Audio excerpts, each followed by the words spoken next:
Hi friends, আশা করি আপনারা ভালো আছেন। পে কমিশন নিয়ে তিনি কি বললেন? তিনি মাননীয় মুখ্যমন্ত্রী মহোদয় তিনি ভিডিও শুরু করলেন এই যে প্রেস কনফারেন্সে। আপনাদের আন্দোলনের আমিও একটা পার্ট ছিলাম, যেটা এর আগে দুটো ভিডিওতে আমি বলেছি। এটা নিঃসন্দেহে একটা অত্যন্ত আনন্দের যে আপনাদের আন্দোলনেরও আমি একটা পার্ট ছিলাম, এই কথাটা একটা অত্যন্ত আনন্দকর। এবং আমি আপনাদের বন্ধু হিসেবে কথা দিচ্ছি, এটাও একটা গুরুত্বপূর্ণ। এই দুটো কথা আমাদের সমস্ত গভর্নমেন্ট এমপ্লয়ীদের হৃদয় জয় করে নিয়েছে। তো তিনি কি বললেন পে কমিশন, যে পে কমিশনের কমিটি অলরেডি করে দেওয়া হয়েছে।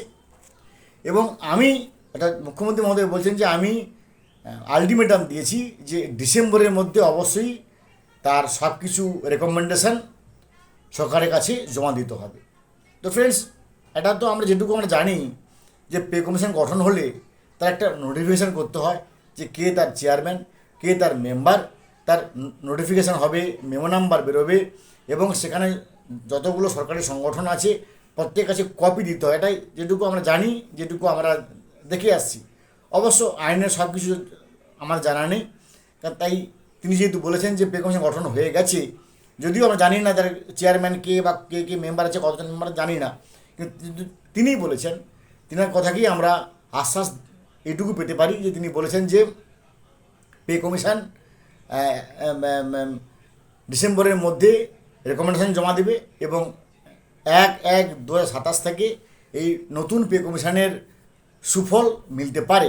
এবং তিনি আরও একটা আশ্বাস রেখেছেন যে 2028-29 ফিনান্সিয়াল ইয়ারে কেন্দ্রের যে অষ্টম পে কমিশন, সেটা নিয়েও আমরা ভাবনা চিন্তা করছি।